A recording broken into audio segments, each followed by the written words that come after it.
Welcome to our show. All the good ones are taken. I'm Alex. And I'm MK. And this is our podcast.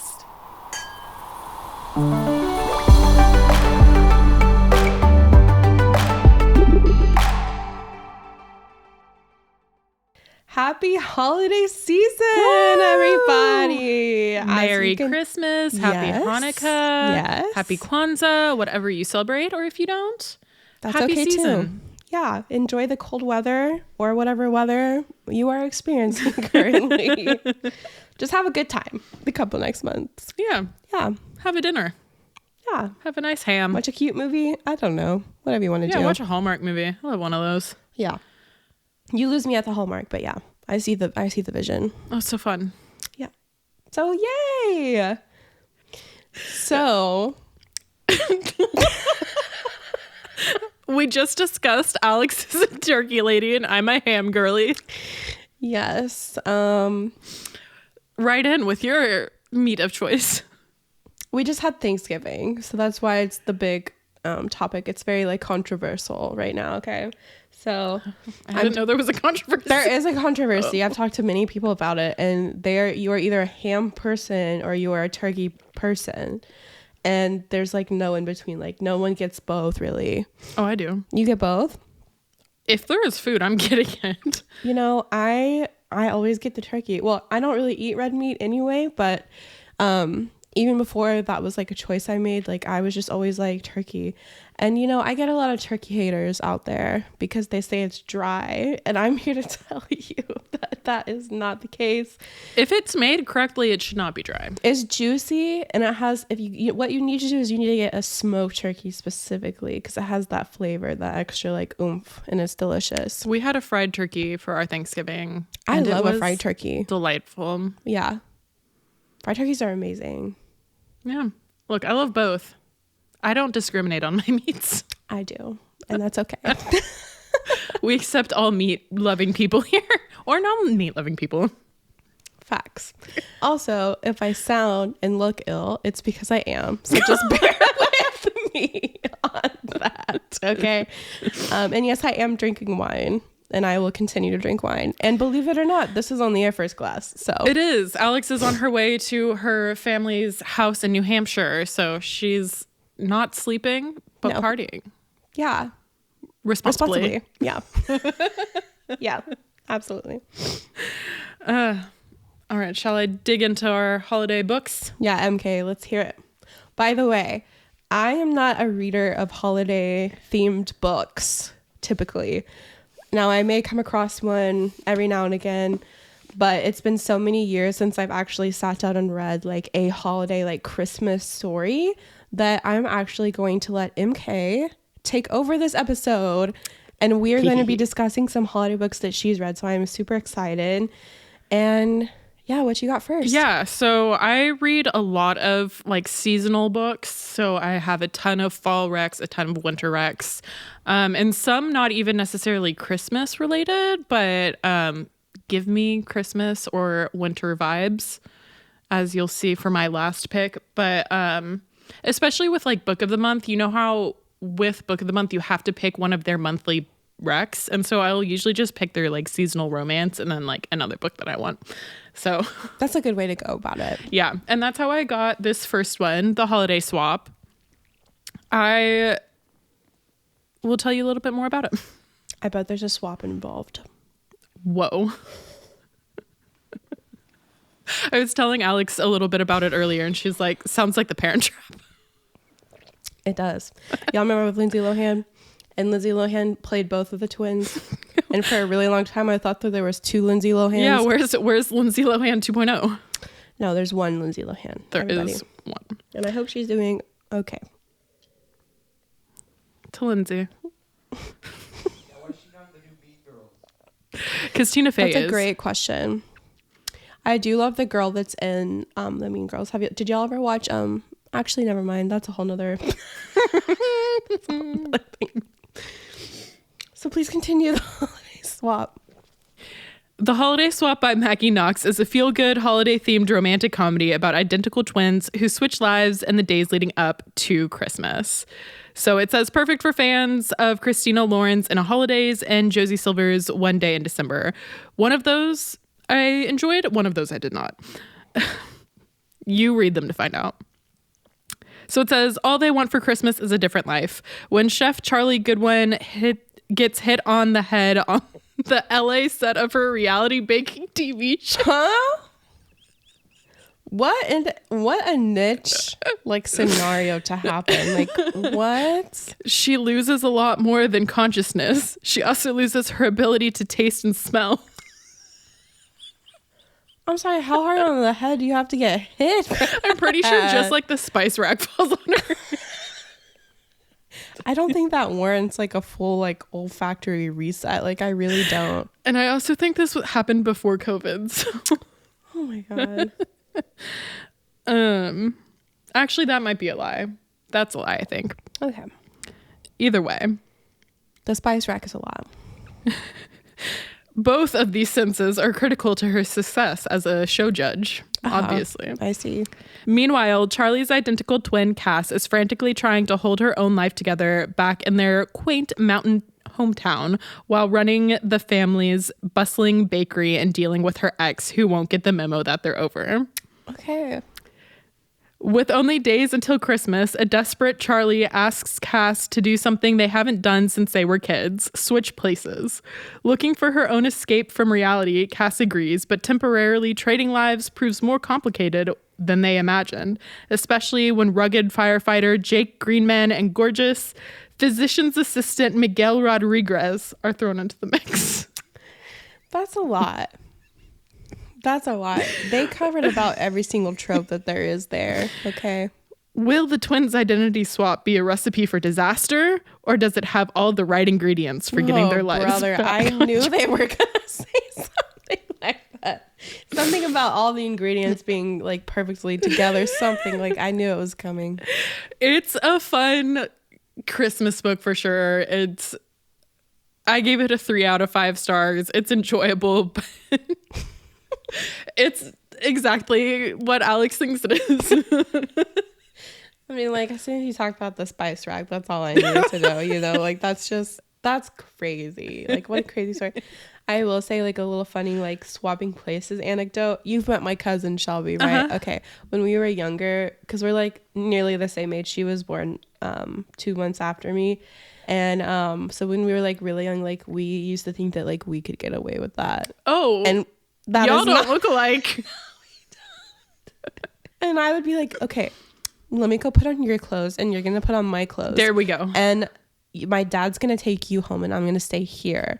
And like, no one's going to know. And like, no one's going to know. They're going to know. I'm like brunette. She's like completely blonde. Like, we don't have similar facial structure at all. Like, it's, I don't know what we were thinking. And then my dad would either. No, not at all. And like, my dad would like play along with it. He'd be like, "Okay, Alex, oh, that's okay, really we're gonna sweet. go home now." And then both my aunt and my dad would have to be like, "Okay, like y'all need to switch." Did you do that thing when you were younger when you would like hide in your friend's closet and like the parents wouldn't? You would think that they wouldn't remember to get you. Yeah, probably. Yeah, I always was probably one of those like. I said one of those. As if it's like a brand of child. Yeah, I thought you were gonna keep going. Like one of those kids that needed the reassurance that they would be found. Oh no, you know? we did it because we wanted to stay together. So we would like both go hide in my friend's closet while my mom like talked to her mom. That's cute. Yeah, and we would just like hope that they wouldn't remember that we were in existence so we could just hang out together. That never happened. No. That never ever happened. Moms remember that they have children. Yeah, that's just kids are so funny. Kids are so funny. I thought you were saying that like as a kid you needed the reassurance. And I was like, oh yeah, I probably did. Oh yeah, I probably did that. But anyway, that sounds like a cute. Yeah, if you want just like a Hallmark movie in a book, then this is what you get. I haven't read anything else by Maggie Knox, but I imagine it's in the same caliber, so I might give it a shot next time I'm needing something, cute and fun. That sounds like a cute read, Yeah. Like an airplane read. Nothing special by any means, but it's a good holiday read. Cute. It gives, like it says in Holidays by Christina Lauren. Do you know anything about Christina Lauren? Nope. Okay, they are a friend duo. Like one's name is Christina, one's name Lauren, and they have a bunch of books. Oh, that's cute. And so they're pretty popular in like the rom-com scene, and they're all pretty average books. But the first one I read of them was in a Holidays in like March. I've heard of the holidays. Yeah. And it's this girl who she like is Groundhog Day. Like she repeats the same day. Yeah. Until she like falls in love or something. I don't remember the exact thing, but it's like the same kind of concept where it's like something super unrealistic happens. But it's the Christmas season, so. Yeah, I feel like honestly, this is probably why I don't read a lot of holiday books, but it's because something super zany happens and like something that would never happen in the real life. And yeah, these stories, it's like they have like an algorithm for how each story is written, and it's cute. But it's just, I find it a little bit repetitive. But I may change my mind in the future. So well, and like I'm actually surprised that you don't really. When I said holiday movie, like Hallmark movies, you like kind of didn't say anything about that. I like. Those are my bread and butter. Really? I love the predictability, how cheesy it is. Like, I just love the trashiness of it. It's so fun. So I see why. It's the bread and butter for you. I see it. Like, I see it. Because you do find comfort in the, like, repetitiveness. Well, and that's why I don't really like movies that much, is because I don't like unpredictable things going on. Yeah. So I like to watch things that I know what are going to happen. So I rewatch the same like 5 TV shows. And Shelby's probably rolling his eyes because he's like, yes, I've seen New Girl 7 times. We're on our 5th rewatch of Schitt's Creek, But y'all need to branch out a little bit. You need to branch out occasionally. That's what my books are for. There you go. Yeah. But so pretty much all holiday books are Hallmark movies and a book. Yeah. And I love it. There you go. What you got next? My next one is A Merry Little Meet Cute by Julie Murphy and Sierra Simone. Cute. So Julie Murphy she wrote Dumplin', that movie, and Pudding. That was cute. Yes. And then Sierra Simone is a very famous like smut author. Oh. And so this is like meets in the middle kind of. Yes. So it's super smutty, but it's also super body positive. All right, correct. I'm going to take a picture. Excellent. Thank you. Here, I'll do this. Which is representation is so important. Okay. Let's just say that. Yeah. And because she's even on the cover here. Like, this representation matters, not even just in the description. But. Yeah. And I can't remember which one. I think it's Julie Murphy. Actually lives in Arlington. Cute. And they just came out with the second book. Mm-hmm. So this is at least a 3-part series because he's in an ex-boy band. I love that. And so there's 3 of them. And so this is his story. And then there's 2 more. Cute. Yes. And I like that. So here's the synopsis. Co-written by #1 New York Times bestselling author Julia Murphy and USA Today bestselling author Sierra Simone, a steamy plus-size holiday rom-com about an adult film star who is semi-accidentally cast as a lead in a family-friendly Christmas movie and the former bad boy pop star she falls in love with. Cute. It's so fun. So it's essentially, before I get into more of the details, it's a Hallmark movie, but it talks about like how bad those like the religious trauma can be. Okay. And just in general, like representation matters, like you were saying. Yep. So B. Hobbs, aka Bianca Von Honey. Oh, okay. They're losing me. They're losing me. B. Hobbs, aka Bianca Von Honey, has a successful career as a plus-size adult film star. With a huge following and 2 supportive moms, B couldn't ask for more. But when B's favorite producer casts her to star in a Christmas movie he's making for the squeaky clean Hope Channel, B's character is about to take a more family-friendly direction. Forced to keep her work as Bianca under wraps, B quickly learns this is a task a lot easier said than done, though it all becomes worthwhile when she discovers her co-star is none other than childhood crush Nolan Shaw, an ex-boy band member in desperate need of career rehab. Nolan's promised his bulldog manager to keep it zipped up on set, and he will if it means he'll be able to provide a more stable living situation for his sister and mom.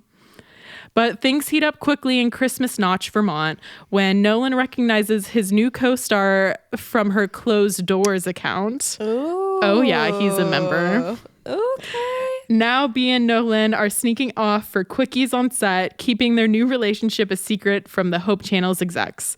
Things only get trickier when the reporter who torpedoed Nolan's singing career comes snooping around and takes an instant interest in mysterious newcomer B. And if B and Nolan can't keep their off-camera romance behind the scenes, then this merry little meet cute might end up on the cutting room floor.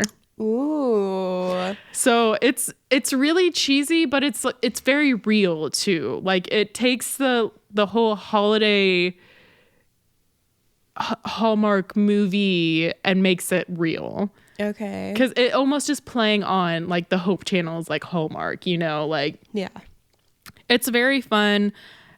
All of the side characters are fantastic in this. Okay, correct. And it's a lot more deep than I thought it was going to be. Yeah. You know, like I thought it was just going to be like kind of the holiday swap where it was just kind of like all cutesy, but this actually had like some depth to it, and like obviously the bad boy has more than like just his like he's bad for a reason and like all of that stuff. So lots of positive vibes and representation in general in the book. Like obviously she has 2 moms, she's plus sized, sex worker, different things like that. So I love that. Yeah. Honestly, I like the twists that they like the difference that they put in there. You know, it's not just like, I don't know. I like the fact that she's a sex worker. I like the fact that like they're like doing this cute little holiday movie together, and that's how they meet, and like but he's like a member. Like I think that's cute, and like also I don't know, it's like very modern seeming to me.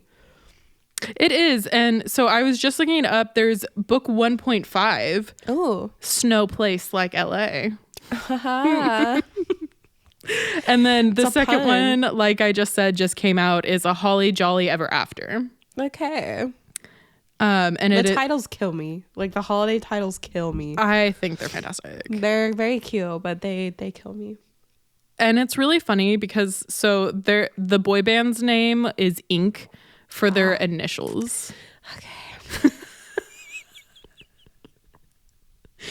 Yep. It's giving like NSYNC. I don't know. Yeah.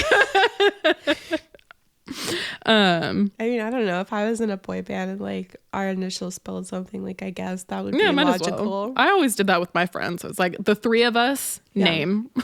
Okay. I'm just gonna read the second synopsis because I don't know what it's about and I want to know. So, Callum Liebermanis, the funny one, TM. Period. Okay. As the arguably lesser of the 3 former members of the boy band Inc., he enjoyed his 15 minutes of fame and then moved home, where he opened a regional pizza chain called Slice Slice Baby.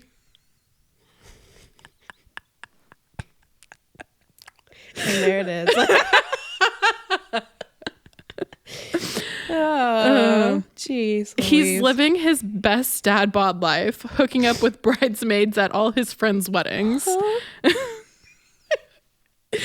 But after an old one-off sex tape is leaked and quickly goes viral, Callum decides he's ready to step into the spotlight again, starring in a sexy Santa biopic for the Hope Channel.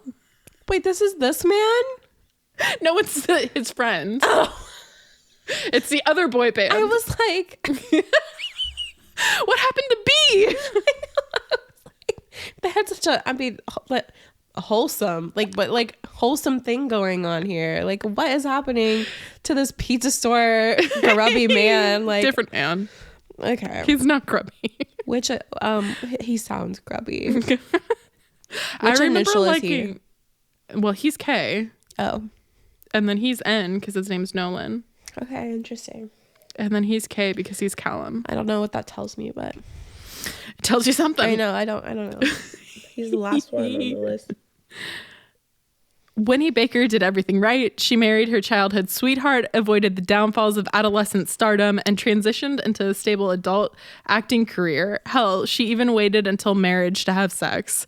But after her perfect life falls apart, Winnie is ready to redefine herself. And what better way than a steaming hot mug of cider Christmas movie? Didn't like that. This man's gonna ruin her life. This garbage human is gonna come. Okay, but Winnie was in the first book too. Callum needs to watch out. I'm excited. Okay. The first part of that synopsis was you telling me that you run the pizza store called Slice Baby. Don't think I forgot it because I didn't. And then he's like fucking these bridesmaids. And then what was the other part? Was he in rehab? No, he's not in rehab. Oh, okay. He's trying to rehab his personality. Is that what it said? It said that in this one. I don't know about this one. Well, she better watch out. He's gonna ruin that poor Winnie's life. Also, Callum and Winnie is not a cute couple name. Winnie's a hard name. Kenny? Oh, I kind of like Kenny. Wallum. All right, keep going. With decade-old Hollywood history between them, Winnie and Callum are both feeling hesitant about their new situation as co-stars. As they should. Especially Winnie, who can't seem to fake on-screen pleasure when she's never experienced it in real life. Oh, shit. Winnie. Who the fuck did you marry, bro? She's willing to do the pleasure research for science and artistic authenticity, of course. And there's no better research partner than her bridesmaid sex tape Hall of Fame co-star Callum. Oh, but suddenly, Callum's teenage crush on Winnie is bubbling to the surface, and Winnie might... crush? When do they know each other? She was famous, I think. Oh. Yeah. So they're both famous? Yeah, she was a childhood actor. Oh, okay. Yeah. So suddenly, Callum's teenage crush on Winnie is bubbling to the surface, and Winnie might be catching feelings herself. They say opposites attract, but is this holly jolly ever after really ready for its close-up?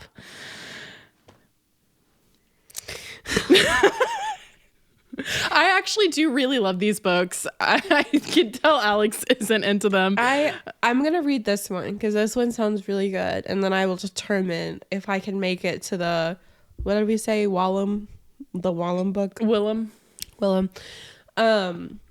Yeah. And girl, whatever you need to tell yourself to get that on-screen chemistry going, if you need to tell yourself it's for research just to get a little one off, that's fine.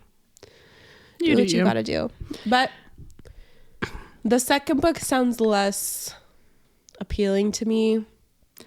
I think Callum lost it for me, but I'm gonna read the first book and then see what happens from there. Yeah, we'll see. The sex scenes are really great because Sierra Simone is probably one of the best smut authors currently. You like the scenes and stuff. Mm-hmm. Okay, correct. And she's the one who wrote Priest and Sinner. Oh, okay. I've seen those. I've not read them, but I've seen I haven't either. But I really liked them. Correct. So, but my next book is Kiss Her Once for Me by Alice Cochrun.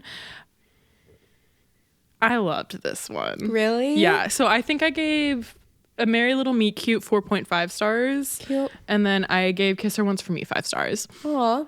And there's a couple different reasons for this, but I want to read the synopsis first. So, the author of The Charm Offense returns with a festive romantic comedy about a woman who fakes an engagement with her landlord only to fall for his sister. Oh, that's cute. 1 year ago, recent Portland transport Ellie Oliver had her dream job in animation and a Christmas Eve meet cute with a woman at a bookstore that led her to fall in love over the course of a single night. But after a betrayal the next morning and the loss of her job soon after, she finds herself adrift, alone, and desperate for money.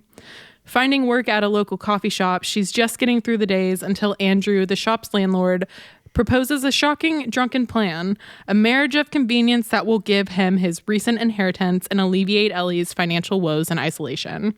They make a plan to spend the holidays together at his family cabin to keep up the ruse.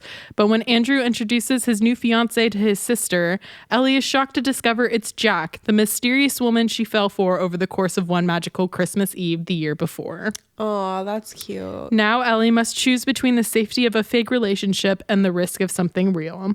Perfect for fans of Written in the Stars and One Day in December, Kiss Her Once for Me is the queer holiday rom-com that you'll want to cozy up with next to the fire. Correct. I love a woman named Jack. That's cute. Yes, That's I really loved her name. So, y'all know I listened to Page 7 podcast with Jackie Zabrowski. Jack reminds me so much of her. Aww. Jackie's not queer, but just like her The personality reminded me a lot of her too. And I guess maybe just her name being Jack. But that's like really what I thought of.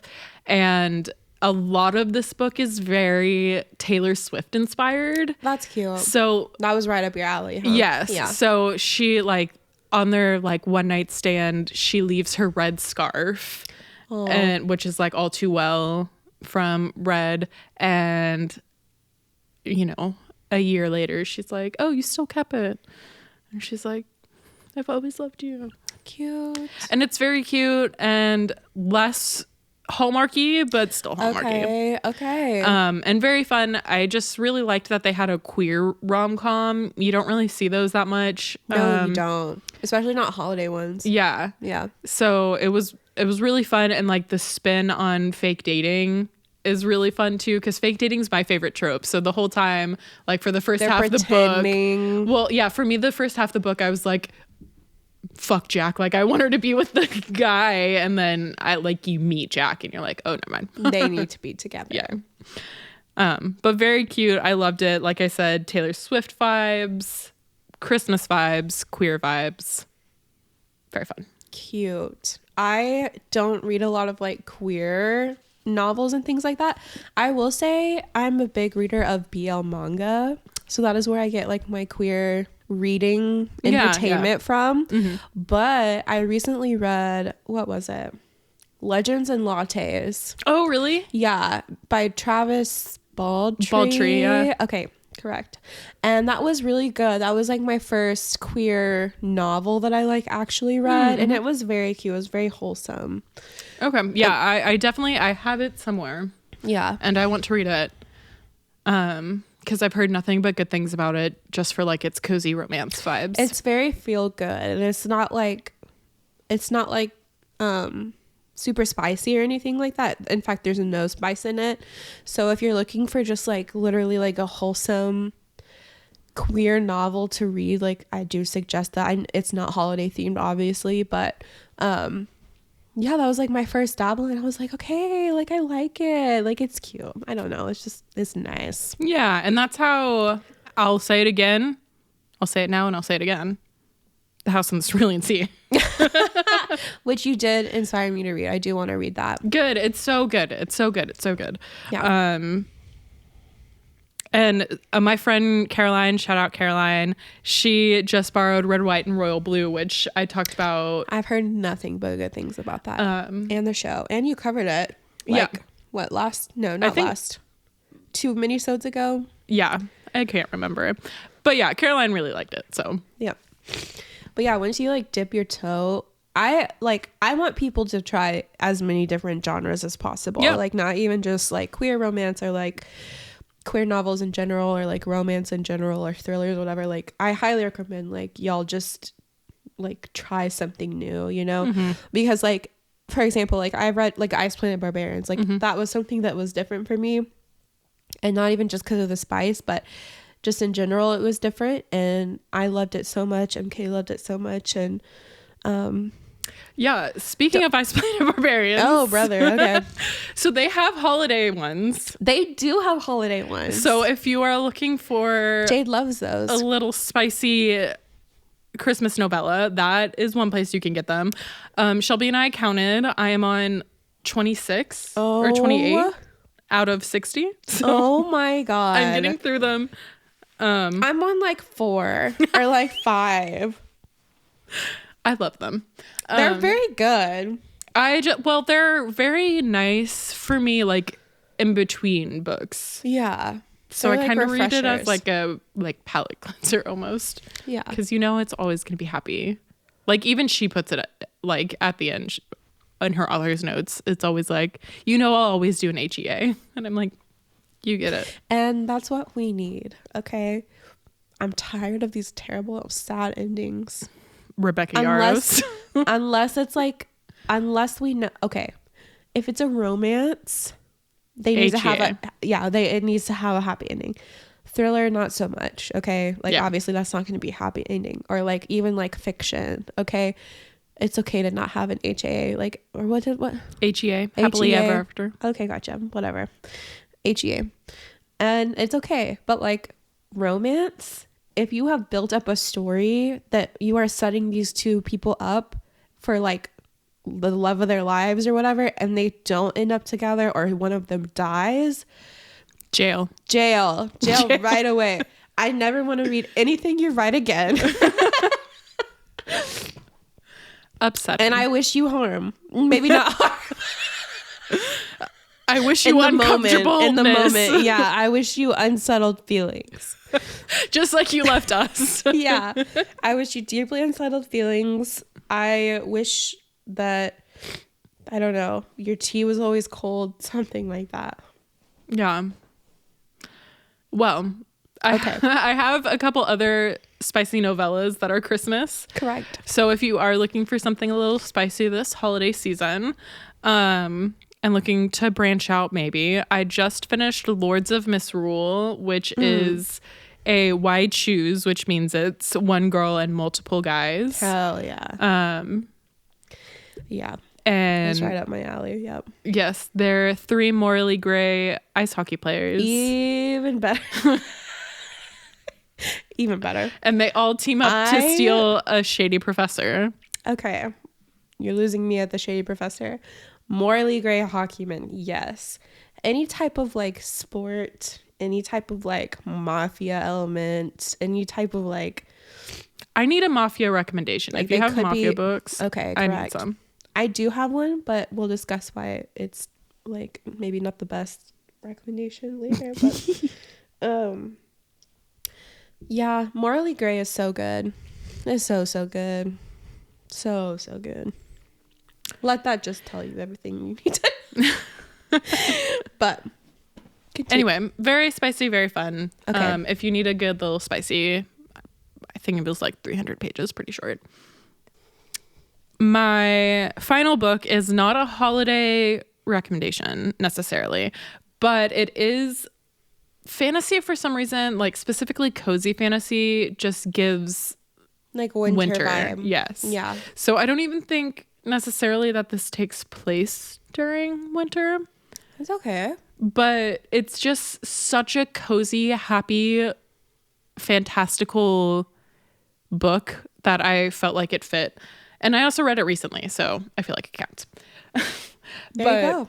It's The Wishing Game by Meg Shaffer. So I got this as a book of the month pick, and I wasn't like super eager to like read it right when I got it. And I actually ended up receiving 2 of them. So thanks, book of the month. I don't think you meant to do that. And MK gave one to me. But I did give it to Alex. I will be perhaps reading it eventually. And I did text her while I was reading it, and I was like, you need to read this because it's really good. Yeah. But it's super just cute and cozy. So here's a little bit more about it, and then I'll talk about my thoughts and opinions. Okay. Years ago, a reclusive, mega best-selling children's author quit writing under mysterious circumstances. Suddenly, he resurfaces with a brand new book and a one-of-a-kind competition, offering a prize that will change the winner's life in this absorbing and whimsical novel. Make-A-Wish. Lucy Hart knows better than anyone what it's like to grow up without parents who loved her. In a childhood marked by neglect and loneliness, Lucy found her solace in books, namely the Clock Island series by Jack Masterson. Now, a 26-year-old teacher's aide, she is able to share her love of reading with bright young students, especially 7-year-old Christopher Lamb, who was left orphaned after the tragic death of his parents.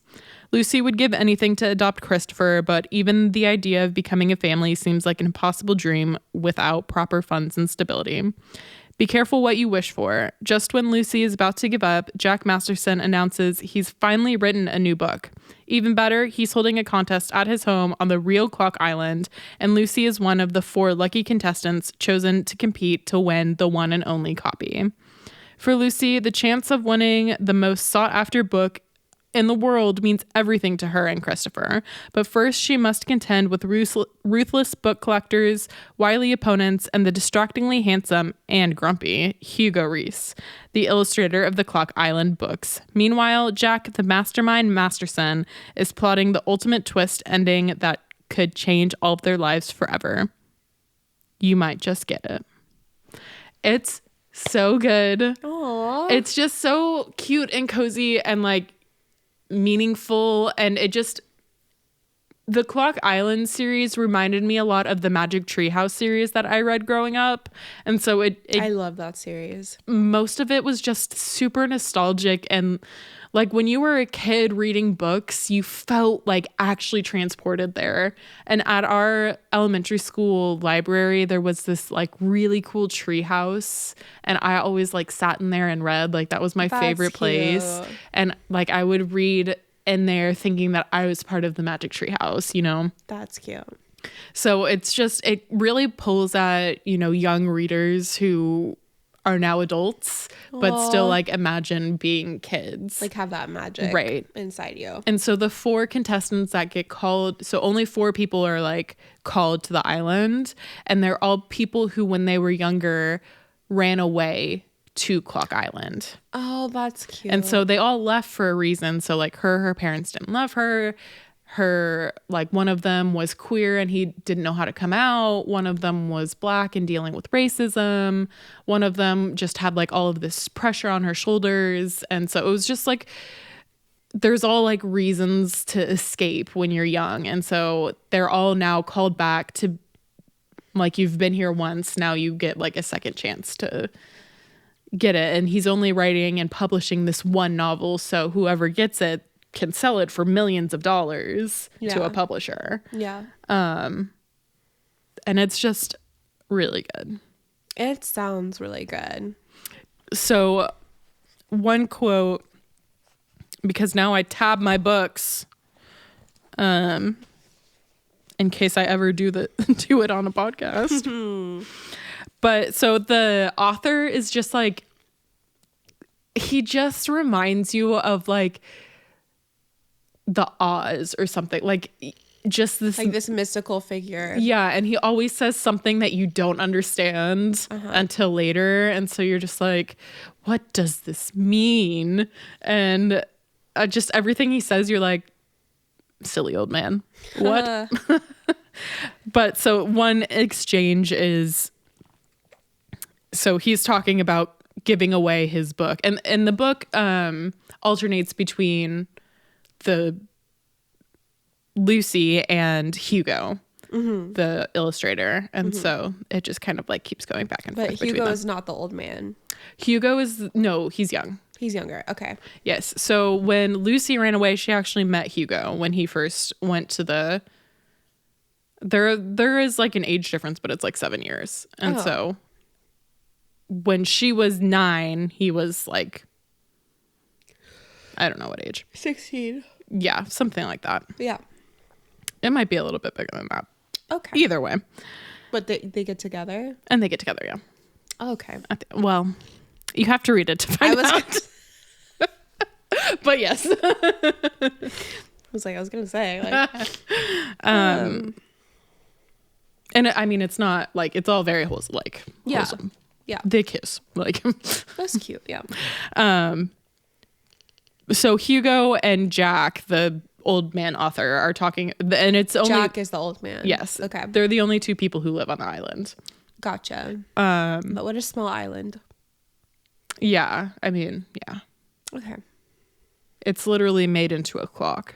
Ah, It's actually really cool like looking. Clock Island. Yes.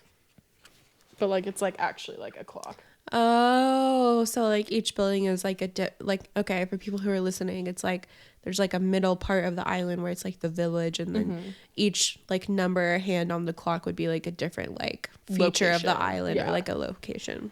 Yeah. So or a building. Like one of the first clues they get is like,